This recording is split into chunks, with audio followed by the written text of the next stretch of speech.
I need to ask you a question. Be curious, Drifters. Amelia's duel hits the front. Emma is coming right away for Damien Oliver. Bella Nippon-Tina, and boy, doesn't she deserve this.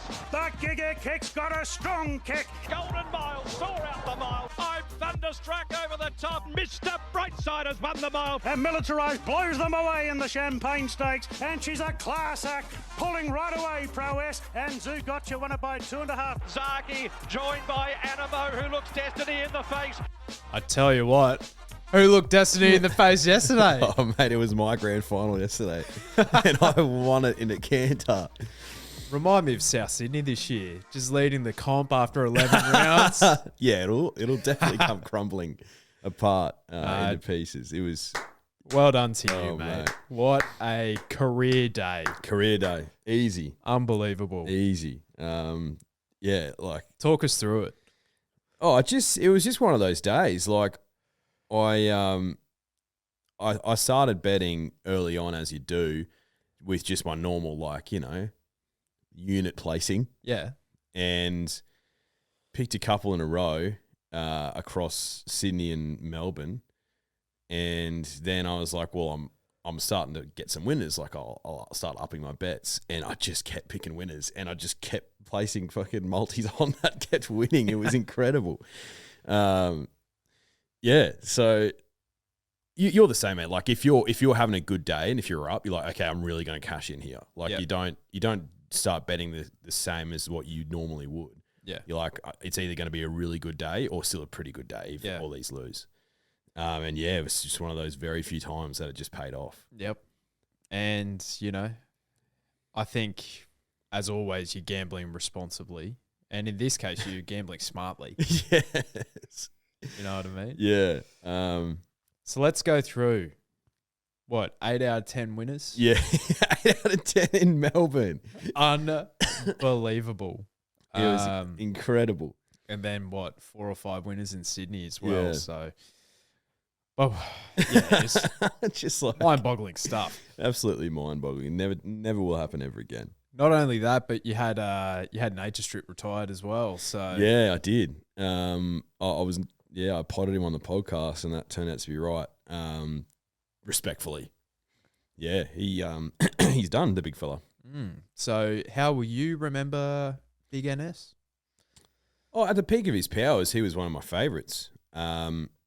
I think that stretch a couple of years ago, which sort of culminated in an Everest win, and then on the back end of it, that Royal Ascot win, which was absolutely magical. Like, at the peak of his powers, best since Caviar, easy. So 3 TJs in a row, like Chautauqua. Yep. Who would you have out of the two? You know, one's a run-on, one's just a very speedy, fast horse that does it out front. I'd rather have a Nature Strip. Yeah. Yeah. Oh, mate, how magical was that win in Royal Ascot? It has to be his highlight. Yeah. Shining glory, and goes to show money isn't everything. Yeah.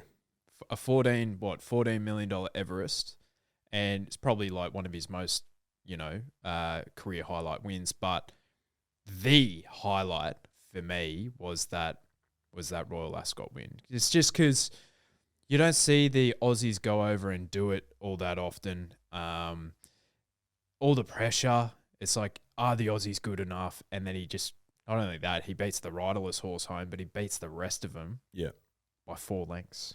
Bang. Just absolutely destroyed them. We have the best sprinters in the world, and no one can tell me otherwise. Full stop. I agree. Mate, we asked the drifters out there for, we've got a few things to get through here, but the best of the day. So firstly, myself and Dane Phillips were on Alentia. Didn't always pan out, but we'll kind of dissect that at the right time. Kai Hocking was on Benedetta. Yep. Just said just wins. Yeah, she did. And Nick Scala, V8, broom broom. Easy. So bit of grunt in that engine. So the drifters have, by the sounds of it, mate, I think a few people had a good day yesterday. Oh, they would have, mate. Like, if you actually look at each of my winning bets, pretty much all these ponies are like $6 and under. Yeah. So it was a favourite. If you're a favourite backer, you would have had a pretty good day yesterday. Yeah. But I agree. Yeah. So, listener questions that we prompted on the Instagram, guys, send them through each week and we'll get to them on the review podcast moving forward, which is good fun. So, Dane Phillips, was Benedetta the win of the day? 3 wide, no cover, and still got the chockies. Love the podcast. He said that, not me. Shout out. Right up there. Yeah, she was fantastic to win that. There was a few, mate. There's a few really tough wins. Remarque was tough. Mr Brightside was unbelievable. Yeah, no knock on Benedetta whatsoever. She could lay her claim. Yeah, she was fantastic. Yep. She was she was outstanding. She'll probably get an Everest start off the back of that, I would say. Yeah, I think so. Because, all these horses over the next couple of weeks would just get snapped up. She's relatively untapped as well. Yeah, absolutely. So, Tom, I wish I'll won't win the Everest. What are your thoughts? My thoughts are that he is still a top 3 chance in the Everest, probably a top 2 chance. Him and Giga Kick are the only 2 who can win it for mine. Yeah, well, actually, we were talking about this yesterday when he goes anti-clockwise as opposed to when he goes clockwise. Yeah, I've watched the run a few times. He crabs a little bit, but in all, it just looked like he needed the run. Yeah. Which you could probably say for the Lightning last prep. His prep before that, he won by 4, but at Caulfield, but he was against like absolute nobodies, so you kind of expect him to do it. That was a pretty red-hot field. Princess Grace was rock hard fit, was runner-up in the Winx, runner-up again in the inferior ground. Alligator Blood is just alligator blood, And then obviously Mr Brightside, who's got a stranglehold on being not only top 5, probably top 3 horse in the country now. Yeah. It was a pretty red-hot race. And on surface level, because I backed I Wish I Win, I'm like, when he looms up at 200, I'm like, he wins cashing your checks, aren't you? He's got an electric turn of foot. I don't know. He just he is elite. He just doesn't. He's not going to win every single start. No. He's not going to have that picket fence that you're expecting. So I think you probably, when I think about it with him, you're probably not going to turn a profit when you actually back him every start because he's going to be. Especially now. Yeah. Because he'll start $3 to $4 in the Everest, probably shorter. He's only going to have, by all reports, the second run of the prep, and then you're not making a profit off him. Yeah, you bang on. I don't know. I Wish I Win. I think he can be probably a little bit of a Goldilocks horse, maybe. Maybe he needs to have everything just right for him to storm over the top. I don't know. I remember his run in the Toorak as well, where he would have started favourite, and he drew pretty wide out. But I don't think he went all the way back, did he? He sort of parked himself like sort of 3 wide midfield, and he was midfield today as well. And you're thinking, geez, he's close. It's like, well, maybe he just needs to be ridden really, really cold, like he was in the TJ, dead last on the bend, came home like a freight train. Ridden relatively cold in the Golden Eagle as well, and maybe that's just the best way to get him going is to ride him cold and just leave it for one last unleash at the end. But I think you're right. It was a red hot field. He probably needed the run. He can win the Everest. Yeah, for sure. Especially because his 2 career peaks. He's had 3 outstanding wins in Australia, right? The TJ, the Golden Eagle, and that Caulfield run. Yeah. I think the Caulfield run, you have to kind of have a massive asterisk because he beat absolute, nobodies. What was he, 12 into 2s? Yeah. And, they knew on the day. Golden Eagle, a while between rungs. Same with the TJ. I think he's just an elite fresh horse that, is still into his prep, so he has that residual fitness. And the Golden Eagle and the TJ are the best fields that he's beaten. It's Sydney way of going. So I think it's a really good point that you made during the week. So it's just things that, you don't necessarily see in the form guide, and other tipsters don't really say that either. So, yeah, something worth considering. Brandon, the most impressive winner of the day, boys, and thoughts on Nature Strip retirement, kind of cover that off. So, most impressive winner of the day? I well, you probably default to the Group 1. The Memsie, Mr Brightside. Like, he was a sitting duck up there once he hit the front. And just like everyone else, I thought he was going to get run down by I Wish I Win. But he was just tough and held on. So, yeah, that was the numero uno for me. What do you reckon? Outside of the Group 1, because I agree, Soulcombe for me. Yeah, gee whiz. He was not touched. No. I watched that replay a few times.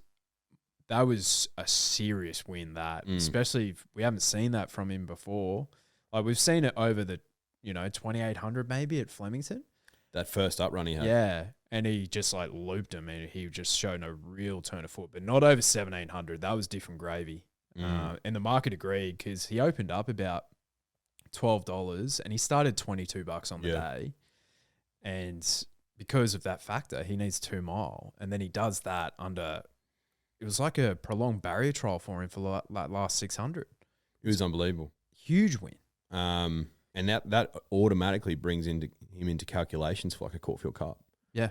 Because if he can do that over 1,700 and if he's going to be more dynamic over further, it's just interesting because like Stewards Racing, shout out, is in the ownership group of Soulcombe with a few high profile names, might I add.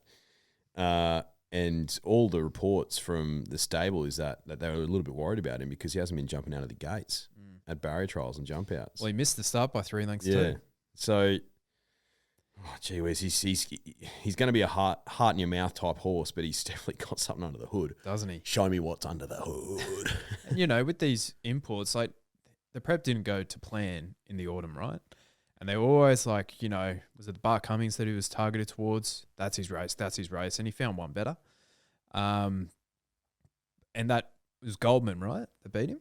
Or was that the White Marlin? Yeah, I think it was White Marlin. Yeah, okay. But either way, one of those races, right? And he just found one better, but you could see it's like, all right, when he ran well without winning. Yeah. Which he can do, right? Yeah. So, I'm quite excited to see what he can do. And as you said, mate, like, there was a lot of flashing lights throughout the 2 meetings. Yeah. It's fantastic. Like, you look at Amenable, ran the fastest last 400 of the meeting. Did he really? Yeah, and last 200. So, he's a handicap horse. Yeah, I think something like the 2-rack for him, perfect. I think he's definitely taken that next step this prep because the form out of his race has been franked with Devoted as well. And then, of course, Benedetta, like 3 wide, no cover the trip and still, held off a Parasol who didn't run out the 1,200. Mate, Asfoora? Yeah. She was fantastic. She was good. She had the perfect run. Pericles? Yeah. My guy? Yeah, and we'll get to that in the Stewards Report as well because there's some news about him. Oh, really? Yes. Last question, Jared Draper. How did Princess Grace not win? I think she's good. She's just not good enough. She's not elite. Because both runs, shortest way home, inferior ground, sure, but it's kind of like leveled out with the shortest way home, right? Yeah.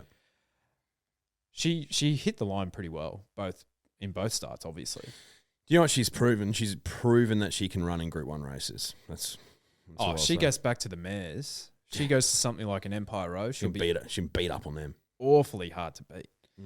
But are you going to take $2.50? Or are you going to back the lightly weighted filly? Choo! Yes, I am. All right, so I had a look through the data last night and this morning. So it was a bit of a leaderish day, which we were calling at the Bowls Club. Before we get into that, shout out to Matthew Dolab for birthday boy, having a fantastic 30th, and thank you for inviting us. And thanks for the bar tab, because as you know, it is our God-given right to drink free piss. And shout out to him. He got a bit of steam up, and he's like, GBs weren't on the bar tab, but now they are, boys. Yeah, we were a bit mischievous. We were a little bit mischievous. We got a little bit excited last night. For good reason. Yeah. Not every day you win a Rolex. But I'm going to try and win myself a Rolex. How arrogant was I? Sometimes arrogance pays off. Yeah. So with the notes that I had, just to basically summarize each meeting, right? So At Caulfield, 7 of the 10 winners were in the top 3 of the running heading into the straight. Yep. Small margins all day, with the only exception being Frigid. So basically all wins were 1 length or lower in all races. So blanket finishes here, there or thereabouts, which you can basically put some of the form as a bit suspect. But when it's a bit leaderish like that, I think it's like kind of expected. Yep. All the times over the 1,400 metres were extremely similar. So Mr Brightside actually didn't run the quickest 1,400 metre race of the day. Oh, really? Yeah, Devoted did. Wow. Yeah, so they've run serious time in that last contest, not context. But in terms of like race shape and that sort of stuff, I'll leave that to the data gurus.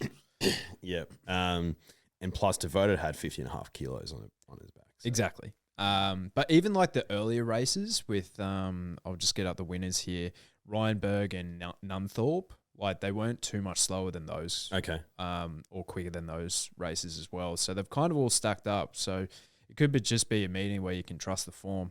And Amenable, as I mentioned, quickest last 400, 200 meter split of the meeting. So if you watch him again, runs into 5th Big behind flashing light. Alligator Blood. Back on the inside, inferior ground, was like clocking just over 11 splits too, which was, he was flying. So, and at Randwick, 8 of the 10 winners were in the first 5 when entering the straight. So, Wave Rider Boy and Gaza Blanca were the exceptions to the rule. Just Fine was 4.5 lengths quicker than the Chelmsford. Wow. So, that Navajo Peak race. Yeah, wow. So, as an Australian debut, which they can do, they grow a leg, he absolutely smashed the clock. Wow. Went out. Well found by yours truly, Dan Hutchin. Thank you so much. I think, they went out 1.5 lengths quicker, but then he went home 3 lengths quicker. Wow. So over the 1,800, 2,000, this horse is going to he'll get smashed next start by the big bookies. Yeah. Absolutely. So let's get into the races, mate. So I reckon we start with V8. What were your thoughts on him? Yeah, well, I just had the feeling that he was one of those types who was good enough as a 2-year-old to win a couple of good races, but was always going to make a better 3-year-old. A bit like Jacquino. Not the same type of horse. I think V8's a different type of horse. But Grunt, when he was a 3-year-old, won the Caulfield Guineas. Yeah. Yeah. Australian Guineas, maybe? Australian Guineas, yeah, one of those. So... Yeah. So obviously V8 was always going to make a better 3-year-old. I think he's a horse you can follow in those Group 1 races. Well, it's funny. I think I think Grunt might have been extremely similar from memory, and he would have been very early in our us following racing this closely. But V8's trials or his jump outs were abysmal heading into this contest. But I feel like Grunt was a really poor worker too. I remember hearing like Mick Price say about him that he's getting him over the hurdles and over the jumps during training to just to get him focused. Yeah. So, his progeny just might be taken up for dad on Father's Day, no less. Yeah. And what you can see about him, which he's proved in his VRC size win, when he went down to Sydney for the size as well, he can sit in that first half of the field as well, which is so helpful. It is. Like, I think that's probably the thing that has evolved more than anything since I've started like following the game like so closely, is like you can back like those flashing lights, like hope in your heart all you want. They're just not going to win our turn, Yeah. So, so here he is, third in the running. Damien Lame in the saddle just pokes through with Hedged, giving him a fantastic lead into the race. And he's being pretty, he's getting pretty hard ridden the entire straight. I think they might be a bit difficult horses to ride, Yeah. to keep him focused. But that was pretty easy, mate. Yeah. Like, that was a pretty easy win. And he'll have a lot of fitness to come, a lot of improvement. I thought Legacies was good. Yeah. Coming out of that listed win on Anzac Day. So, she's proven that she's a pretty good filly. Yeah. But, V8's definitely one of mine. And just such a well-named horse. Like, Yeah. V8 out of Grunt. Like, come on. Yes, I agree. She Light was a good run out wide, Yeah. but again, will finish or start like pretty. Like she'll go back for sure. This is one of the races of the day for mine, or one of the wins of the day, as we mentioned earlier with Soulcombe. We have to watch this from go to woe because it was a sensational win. He was the one who came back from the furthest. Yeah. Like he came back from last, basically. So there he is. He's missed the jump, in the first 100 metres. He does gain a spot with those out wide just really getting pulled back. But so he's probably gone like one of the most economical routes home. But on a day where it was like really hard to make ground, he's been sensational. Yeah. Who was on him yesterday? He was ridden by Blake Shin. Blake Shin. There you go. Yeah. Like, he's got so much ability. Just like you said, when a horse goes that far back, they're not going to win out of turn. So imagine if they just could improve his barrier manners a little bit. But he's certainly, like, he's brilliant. He's shown that he's brilliant. Yeah. And I thought Junior Powell was in for a shot here. Winners win, Hutch. And he's not a winner. No, he's not. I was on the Summit. Yeah, so the Summit had like one of the runs of the race. One of the runs of the race, yeah. So Lucan was making his run about 400 metres from home here. Flash flood as well. But look at Soulcombe back here, mate. He's still third last with 400 metres to go. Jockey hasn't touched him. Just giving him a bit of riding, I don't think he goes for the whip at all. No. And then look at him. It's like a barrier trial. Just holding up on him. Gives him a bit of a tap on the shoulder. And then bang. Slots his way through. Wow. Through the line as well. No other horse you can take out of that race. And we said in the preview, right? This is just a really stinky contest because 1,700 metres, Soulcombe wants further. Majority of these want further. Like, it's kind of like, all right, if he was first or second up or whatever he was, he's probably looking for that trip anyway. It's just something moving forward that I'm probably going to pay a bit more attention to. Yeah. For those type of races early in the spring or in the autumn. So, hell of a win though. Fantastic. Jimmy the Bear into third and the Summit into fourth. So the horses that were like third or fourth and Jimmy the Bear probably 10th up. He's put them to the sword. So Jimmy the Bear probably under prep, whereas the Summit just probably just not up to those, I guess. Yeah, I agree. Benedetta is the next race we'll look at here. She was absolutely sensational. Oh, she was awesome, mate. Tough, out wide, beat a pretty smart filly in Parasol, who I don't know if we've discussed it on the podcast before, but it doesn't run out 1,200 metres. It's funny the difference though, isn't it? Like the difference between a 1,000 metre horse, an 1,100 metre horse, and a 1,200 metre horse. Yeah, and why we originally said that, because she won a race at Moonee Valley over the 1,200, but she was trotting in. Yeah, right? she was. Yeah, and she was still, and it wasn't like one of those ones where the jockey like really holds up. It's like she only just got there. Yep. I actually didn't double check and I'll do it now. To see like what her splits were, but again, that last 50, she was just trudging along. Yeah, and that's where, and Benedetta, given the run she had, I'd kind of expect it to be the other way around. Yeah, because Parasol had the perfect run. So let's have a look here in the sectionals, on the racing.com sectionals, which aren't always that reliable, man. Reliable, but yeah. So she's gone 11:47, which isn't like, bad, but there's a lot here that are going quicker than her. And like Benedetta, given the run, she's run like quicker than her home. So, so entering the straight here, I thought Parasol had her done and dusted. Yeah. I thought the same. And Benny she was a key pillar in a few of my multis. So I was like, oh, well, I've finally done my dough. But, yeah, when you can sit that wide, she was about a month between runs as well. Mm. She might just be another one, though. It's like, keep her fresh, Yeah. But you'd think she'd go to like a Moya or a Manicato. Mm. I don't know. I think she's good enough to win those sort of Group 1s, but against the likes of Imperatriz, like that's the thing. You're pretty much running for second there. Yeah, and true. So would you rather get an Everest slot where you get your money back? Run 6th or 7th and make some cash, yeah. Yeah, and you know who was a really nice return was Cess Magique off basically a year off. Red cap, navy armbands here. I thought she was really good. Yeah, she was. I think she was pretty fancied in the market as well. Early, she drifted late. Did she drift late? Yeah, Okay. they came for Parasol and Benedetta. Yeah. So they knew again.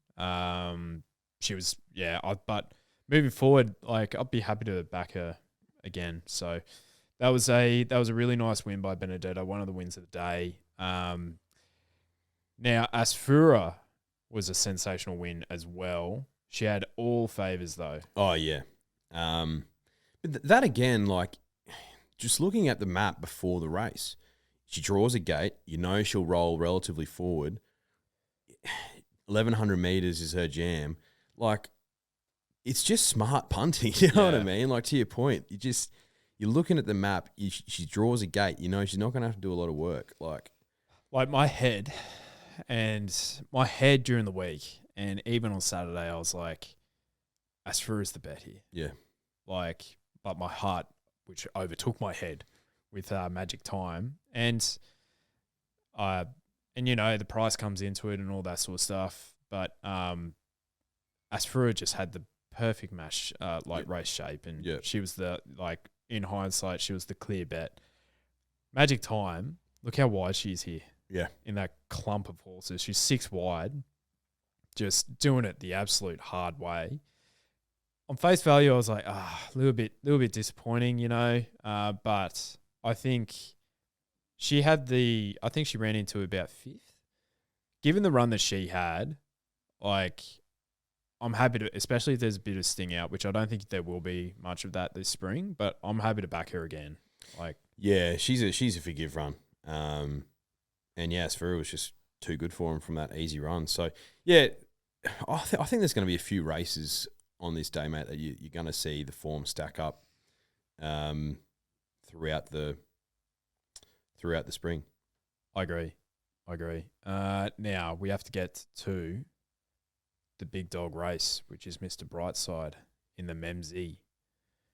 Now you don't get any prizes for picking 2nd or 3rd, but you get it for picking 1st, like you. Oh, mate, the race sort of panned out similarly to what I thought it would with Alligator Blood pinging the gates and Mr Brightside coming across, which is why I wasn't that concerned with the widest gate.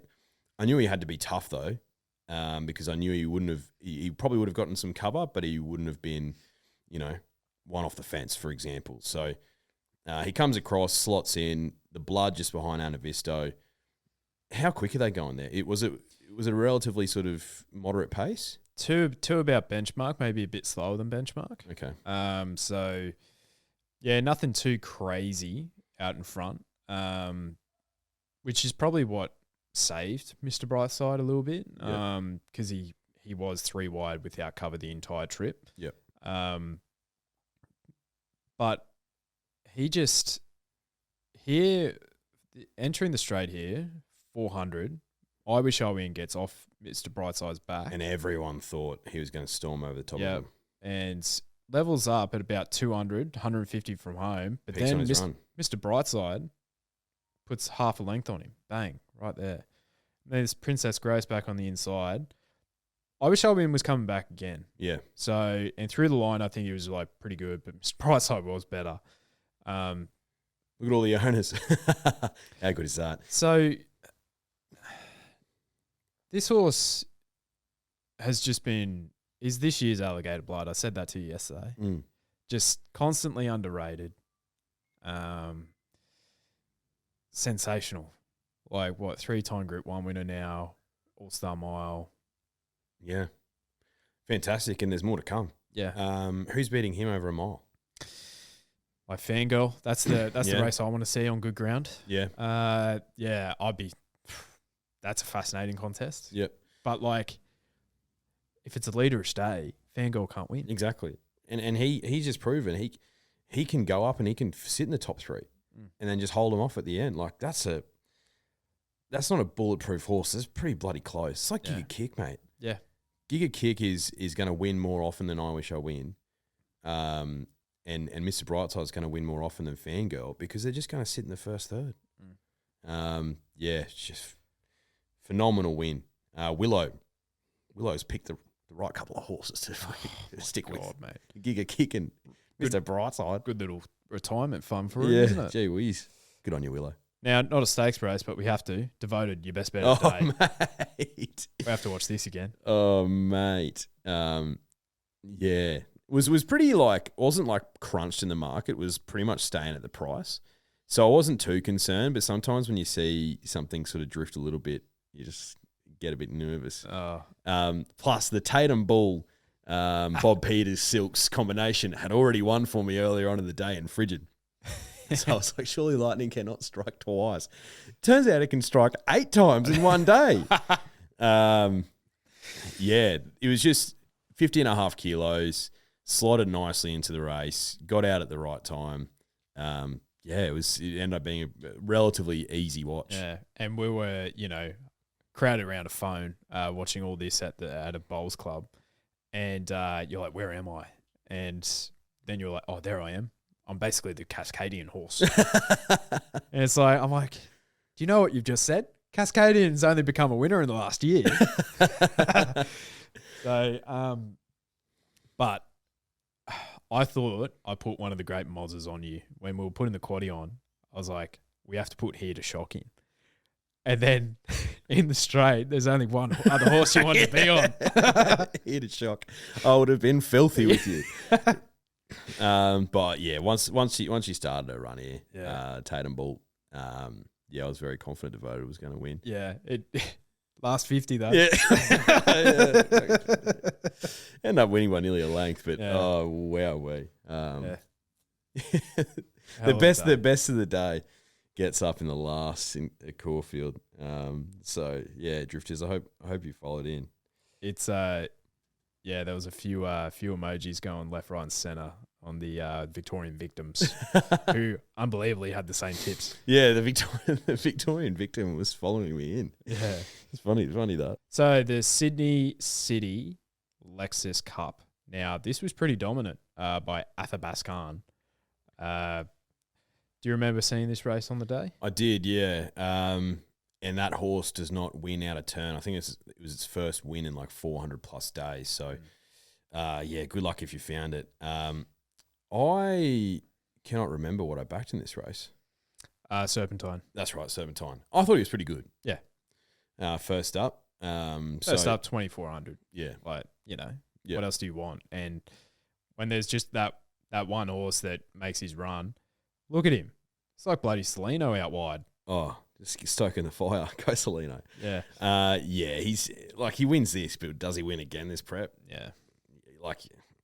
These stayers all take their turn. Yeah. You know what I mean? So, especially when I think back to other races of the prep, horses like Montefilia going to the mile, and she was crunched in the market, which I thought was weird. I'd rather back her out to 2,400. Yep.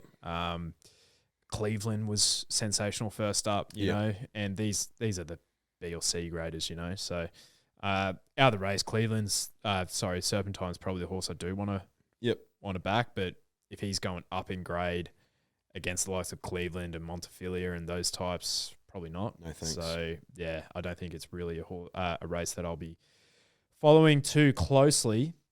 The Furious Stakes. Now, I think the inside here, for me at least, is and we said it in the preview, was we're both keen on Kaimochi, but we're both dead scared of her staying at the 1,200. Yeah. Thought the good track, the better track on the day might, offset that a little bit, but it was a rinse and repeat from last start. Yeah, 100%. Tis Invincible, she drifted a bit in the market as well.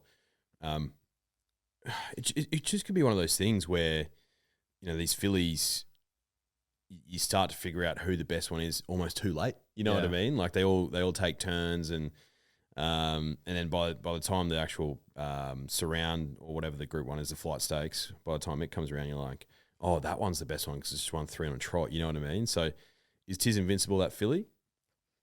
She's pretty good. Yeah. She's pretty good. This is her. I think she came for about 5th or so Yep. in the running. So tactically, I think she was a bit better. But Kai Mochi, I think she just looks like a miler. Yeah. Like already. And she was so strong through the line there, and she out of Brave Smash, is she? I think. Kaimochi. Yeah, I believe so. Yeah, the Japanese flavour. Yeah. Which always has a special place in my heart. Brave Smash and Summer Fun. But I think, the market support was there. I think you're going to get a shorter price next start when she jumps out at the 14 or the 1600. But yeah, we were right.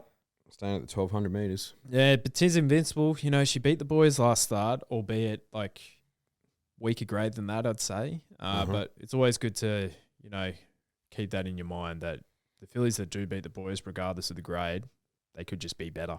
Yep. And I know the stable has a huge opinion of Tiz Invincible as well. Now, you were better with Remarque in the Concorde. Unbelievable. How dare I? But how dare I? How dare the market? Yeah. Smashed. Started third favourite, $4.40, Nature Strip favourite. Second favourite was In Secret, who was super. Yeah, she was fantastic. That's an Everest audition if I've ever seen one. And look at Remarque.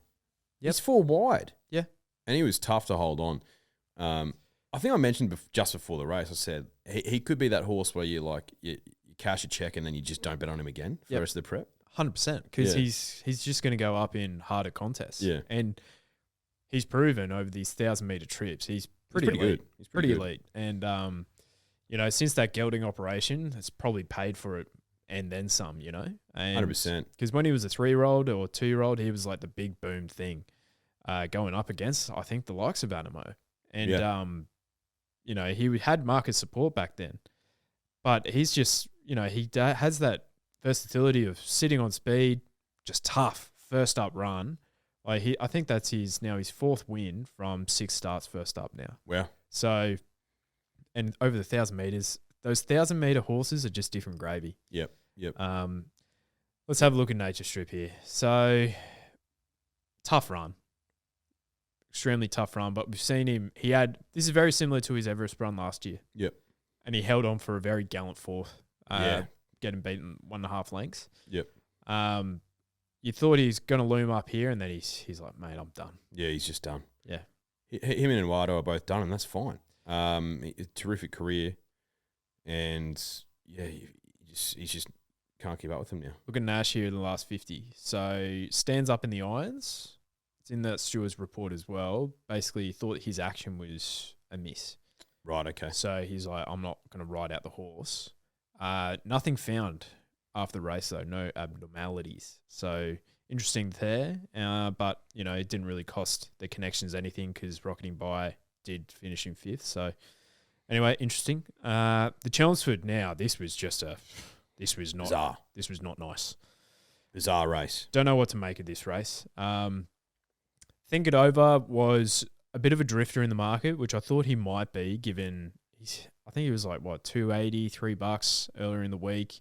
I think he might have started around that, $3.40. So I think he still started just about favourite, with Montefilia being the actual favourite. I think I said during the week, I just wanted to see him again second up after that tendon injury. Yep. Probably found him out a little bit, and that's what Nash said in the post-race as well. He said long layoff second up probably just got the better of him because he loomed up like the winner. Yeah. But Navajo Peak, excuse me? Was never backing that thing, 50-1. Was trialling really well, though. Ran 13th in a race, though. True. In the Winx Stakes. True. And he was running over like the miles and the 2,000 metre like bloody winter cups, Yeah. So I thought I was better heading into the turn here. Oh, yeah, fair enough too. With Linda Mann. Yeah. I thought he was looking pretty good too. I don't know what to make of this race, mate. Yeah. Like I was on Jewess because she's my girl. She just gets too far back from that wide gate and runs on okay. Why wasn't Fangirl in this race? Like, where's she going to next? King Charles? Yeah, it must be. Like, that's only a couple of weeks away. Maybe they've figured out with her that she likes being fresh too. Yeah. Like, I don't know. But if she was in this race, do you reckon she would have won? Yeah. Yeah, that's what I mean, though. Like, it's a gross race. Like, would she have? Yeah. It just looked like things just didn't go right for anyone. Yeah. It was a weird race. I'm just going to forget about it, mate. Yeah, that's true. That's true. Like, I'm trying to find like some, some diamonds in the rocks here. Yeah. I thought Lindemann was, pretty good considering like he finished last in the Winx, what I mean? But like then the horse that finished 13th beat him. And so it's like, I don't know. Major Bill was good. So basically Major Bill finished second last. Yeah, in the Winx as well. So Who you, Mal? He's been gelded since his run in the Melbourne Cup. He was pretty good. He was good. He'll want further. And I think he was hampered by the wet tracks too. Yeah. So I think he was pretty good. He's probably the one now that you say that. So think it over. I think I'm not sure if he'll win another race. I don't know. Hope he does. But I'm probably going to be against him, because his rating's pretty high. Yeah, he'll win a race, but it'll be at double figures, and it's like good on you if you picked him that time. You know what I mean? That's what I think he'll be like. Yep. The tramway, so over the 1400. Now, not much went right here for Alentia. She was 3 wide without cover there. Trip. Held on pretty well. Lightly raced. Yep. Forgive. I think she's a forgive run, and you're going to get a better price in the Epsom now as well. Yeah. No, she's a forgive, and she gets checked. Nothing went well. No. But before the race, I changed my bet to Pericles. I just had a feeling, and but he had a way better run in transit than Alentia did. Way better. Yeah. You said something came up in the Stewards report. Mate, he lost a shoe throughout the run. Really? Yep. Wow. So I think that puts even more. Like, what I've learned from that is shoes are important. Yeah. Could you imagine wearing one shoe and not wearing one and trying to go for a run? Yeah. It'd be incredibly uncomfortable. It'd be tricky. Amakura did that when she won by like 4 or 5 lengths at Newcastle one day. I was like, hello. Yeah. Sure. Might have been like maiden grade or class 1, but to still do it, not a bad field that. And I think he's proven he's more versatile this prep too. Yeah, he's just matured a little bit. Yeah. And he'll be heading towards an Epsom as well. And he'd be single figures there. Have a look at Hope in Your Heart here. I don't know what to do with this horse. She just finds bums, but she has got one of the best turns of foot in Australia, I reckon. Yeah. She'll be a flashing light a lot. You know what I mean? Like where do you back her? Yeah, mare's grade, small field. I think she needs small fields. I reckon. Give me ice bath vibes. She's not there yet. But she's giving me those vibes. I might back her in at Empire. That's Rose what I mean. So she'll win a smart race, but it'll be at $20. And I'll be on. And it's like, good on you if you have it that time. You know what I mean? Yep. She finished 3rd there. Yeah. Didn't look it. And look, we didn't say this on the podcast, but I believe the Sydney Source said this as well. Who's that? Finishing off with Gaza Blanca. Look at the size of this thing. It's enormous. Enormous horse. Now, Hawaii 5-0. At no point did we think that this thing was winning. No. No. Look at it. And these leaders are just stopping, but then there's Pyrell on its inside. It looks like it's got a neck over it, and then he just lengthens. Oh. Another one. Oh, man. Oh. Absolutely ridiculous. Enormous horse. And look at him past the post. He's last. Good boy, Gaza. So it's funny because, like, I think him and the Quinella there, him and Pyrell have been a bit of non-winners this prep. Yeah. And, it's almost like none of them wanted to put their head out and actually get the job done. But difference there, it's probably J-Mac. Yeah, I think so. Yeah. So, all right. I had some Stewards Report stuff to go through as well. So, in the Stewards Report from Randwick, Perfect Thought had a slow recovery, and the stewards are following up with the stable in the coming days. So, if you backed him, wait to see. You didn't necessarily get it wrong. Eduardo, as I mentioned, Nash stated that he thought Eduardo's action was suspect and stopped riding him in the last 50, but there was no abnormalities found. Pericles, he lost a shoe in the running, which is just going to be, he should be smashed next start in Epsom. Yep. Huge. In Melbourne, Dance to Dubai bled from both nostrils, so 3-month suspension coming up for that horse. Duke de Sessa from the Memsie EIPH needs a vet certificate to race again. And Anavisto. So the stewards are following up with the stable there as well. So she might just be off to the breeding barn. I think so. Wow. So who you backing next start, mate, out of meetings? Where are we? So many. There's so many that ran super well, and I think it's going to be a meeting that will stand up throughout the spring. I was most happy with though Mr Brightside. Like, that was tough, and he's certainly arrived, because all my gut feelings about him, which started probably halfway through last prep, or maybe even at the start of last prep, starting to come to fruition, and that feels good. What about you? I look at those that had a tough run and still got the job done. Mr Brightside, I might have to actually tip him one of these days. Magic Time was good without being super. Same with Alentia. I'd probably put them as like pretty similar runs, I'd say. Yeah, I'm with you. Pericles, knowing that, he's never been one of mine, but geez, he's going to be awfully hard to beat in the Epsom now. I think so. And then Soulcombe as well. Oh, wow. Yeah, phenomenal run. Like, you don't see a jock not give him a persuader that often. And come stormed over the top of him. From that far back, where 8 of the 10 winners were in the first 3 running. Yeah, wow. Heading into the straight. Caulfield Cup horse. Like, shit. Like, what price is he in the Melbourne Cup, Yeah. Like, will he win everything? Like, he has the ability, clearly. Yeah. It's a bit too far, but you know what I mean. So, hey, but like, we cut that up, put a little reel on socials, and then we basically repost it when he does win the Melbourne Cup, and we look like geniuses. You do.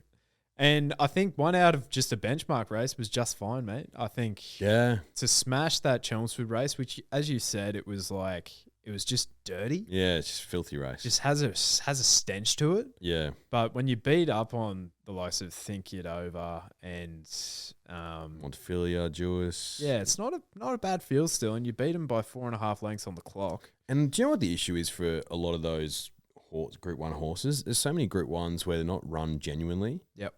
So when you get a race like that and you get a horse like Navajo Peak who's not usually racing with them, you're almost like, well, all you guys are just waiting for someone to actually take ownership. I'm going to do that so I can beat you. Yeah. Like, I wouldn't be surprised if all those horses were way down on their ratings than what they typically would run. Yeah, absolutely. And, mate, watching these replays in Melbourne, I was like, geez, these fields are bunched. Yeah. Like, and it makes me feel uneasy sometimes. Like, oh my God, they're going to clip heels and they're just going to cause an accident here. Yeah. So I'm all for the strung out fields, 100%. Give me a pacemaker any day of the week. Because the best horse wins. Yeah. When it's a truly run race, obviously tempo and, there can be biases on the day, but typically it's like you don't see bias that often. No. And if you're backing them in the first 4, That's forward just, to midfield. That's just smart betting. It is. Just smart. Einstein-like, they're saying. Father's Day, mate. Are you getting up to much? Going to have lunch with the fam, Mick Senior. How is Mick Jones? Well, can't complain. Don't know how many winners he backed yesterday.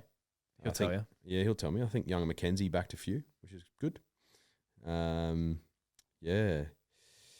All out club, as they say. All out club, all out NBA, all out NRL fantasy. Just a podcast catch up in the Jones household. Yeah, you might have to. Do you want to borrow some mics? Yeah, imagine that yarn. Gee whiz. Yeah. No one get a word in. Yeah. Poor Kath. Yeah. What about you, mate? What am I doing? Doing some edits this morning, then seeing Prue's family for lunch. And then I'll do some edits in the Arvo, and then I'll see my old man at my sister's. Rang Dad. Hutch. Rang Dad yesterday or this morning. He's like, I rocked up to Sarah's yesterday. I'm like, what do you mean? He's like, yeah, I rocked up there at 6, and he's like, oh, sorry, I'm a bit early. And Sarah goes like, yeah, you're a day early. He's like, lose the plot, mate. Papa Hutch has officially lost the plot. He is 69. I was about to years say. old. When's he pushing 70? Yeah, he's very close. Next year, mate. Wowee. Yeah, so Papa Hutch is Grandpapa Hutch soon, I reckon. not quite. Not quite. Yeah, there has to be some grandchildren on the horizon. You know what I mean? We'll see. All right, that's all. Cheerio. See you, drifters.